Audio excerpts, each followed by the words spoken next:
it's Theo and thank you for joining me, and today we're looking at the new ladder ready decks.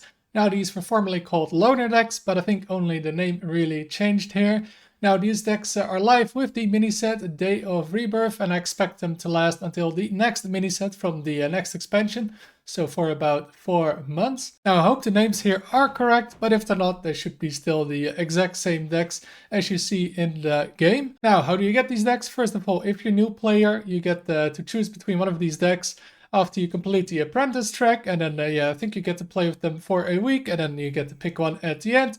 Or you're a returning player and you can pick one of these decks if you haven't logged into the game for 90 days.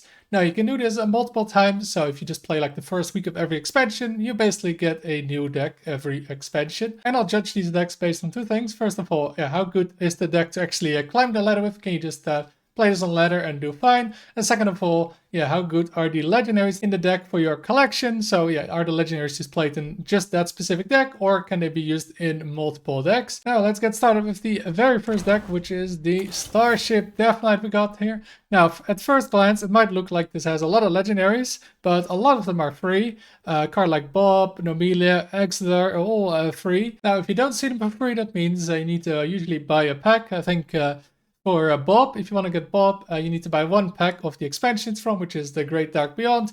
And I think for the Exodar you need 30 cards from that set, but that's pretty easy. That's only a few packs you need to actually get this card. And it's generally a good idea to buy a few packs from every expansion standard, because there's a guaranteed legendary in the first 10 packs.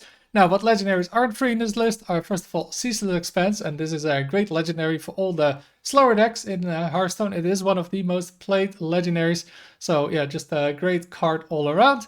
And then we have Ziliax, the most played legendary in the game.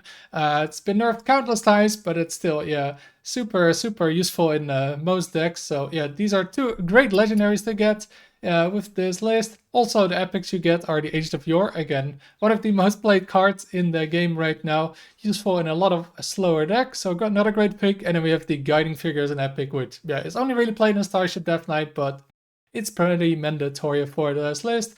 And overall, Starship Death Knight is just a good deck to take on ladder. It's not tier 1, but just a solid deck to climb with. Then the second deck we have here is a Mage, the Spell Quest Mage.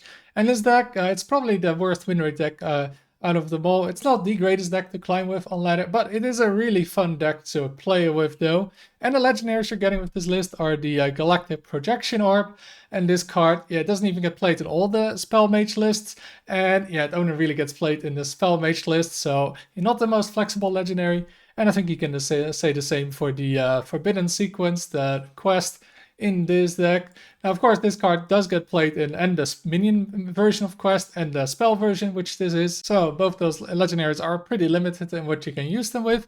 Then the epics, we have the Pocket Dimension, another spell that's only used in Quest Mage, and the same for the York in the Box, only used in the spell Quest Mage. So overall, the cards are pretty limited to pretty much only this deck, and the deck isn't the greatest to climb with. Then we have the Paladin, the Quest Murloc Paladin, and this is probably a deck you'll face a lot when climbing the ladder, although it doesn't really fall off at the higher ranks, but still a good deck to climb with for sure. And the legendaries you have are obviously the Quest, pretty mandatory for this deck, and just a good card, but again, only played in the Quest deck, only in this deck. And then we have Grunty, only played in this deck as well. So the legendaries are not the most flexible cards out there. And the epic, the only epic that you can craft is the Amalgam, and this is played in a few niche decks, but not too important overall to really have in your collection. So overall, the Paladin is a pretty good deck to have to climb with. It's a good beginner deck as well. But the cards in it aren't the greatest to have because they just don't really get played in other decks. And the fourth deck we have is the Quest Warlock, and this is the second most played deck right now in Legend, so definitely a strong deck. Although I'd probably slightly change the build. That's really for all these decks here. I'd probably slightly change all the builds, but at the core the decks are pretty good by themselves. And the legendaries you get, just like the other 2 previous decks. You get the Quest. Again, good card to have this Quest. But that's only played in this deck, obviously. So it doesn't really transfer to other decks. And then the other card, the other legendary I have is Summon a Dark Marrow. Now this is a bit better because it actually gets played in I think pretty much all the Warlock decks right now, that those Death Knight cards. they're pretty useful as a Warlock. So yeah, this is a quite a useful card to have as a Warlock. And the epics we have in this list are Cursed Catacombs. Again, a card you pretty much play in all the Warlock decks. This card is one of the strongest cards in the set right now. And then we have the Hearthstone.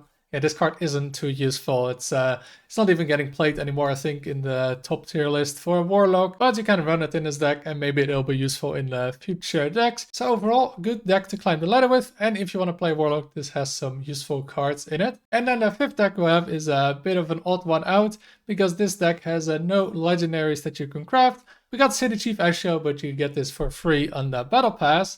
So yeah, I would just never recommend this deck. It's way better to pick one of the other decks and craft this deck, because the deck by itself is probably the strongest deck out of them all. It has a really high win rate and just a really good deck to climb with. Just don't pick this deck. It's just no dust value, so I would really just avoid picking this one. And the last deck we have is the Protoss Priest, and the legendaries in this deck are Chillin' Vol'jin.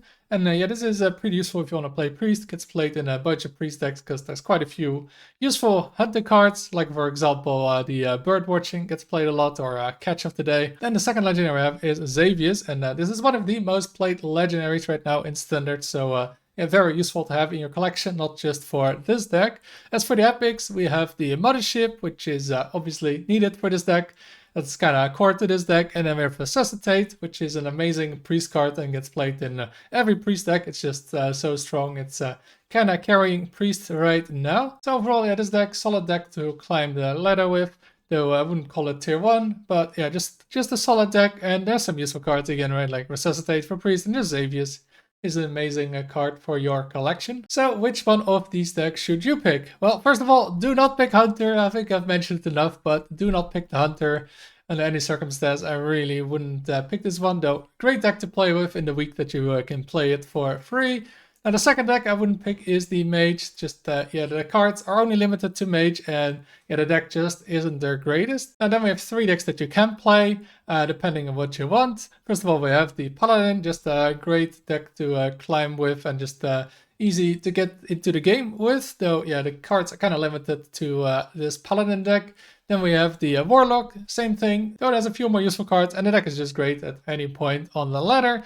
And lastly, yeah, the Protoss Priest, also just a good deck to climb with, and has Xavius and yeah, Resuscitate for Priest as a very useful card. But the deck I would pick out of all these decks is the Death Knight. I think it's the most useful one out of them all. The two legendaries you get played in a lot of decks. Oh, we've got the Ancient of Yore as an epic that get played in a lot of decks. And the deck is just a good deck by itself. And you can even build multiple Death Knight decks with the cards you get with it. So I think overall Death Knight is the most useful one out of them all. Just the most value for your collection and a good deck by itself. And a Paladin Warlock Priest you could pick. And maybe Mage if you really want to play Mage. Just don't pick Hunter. So that is it for this video. If you have any questions, leave them in the comments. I'll always try and respond to them. And like I said in the intro of the next expansion, yeah, these decks probably don't get updated, so they might be a bit out of date. So if anything big changes, I'll try and post in like a pinned comment to keep you up to date with it. Now, if this video was helpful, make sure to like and subscribe for more videos that can help you climb the ladder. Thank you for watching, and until next time.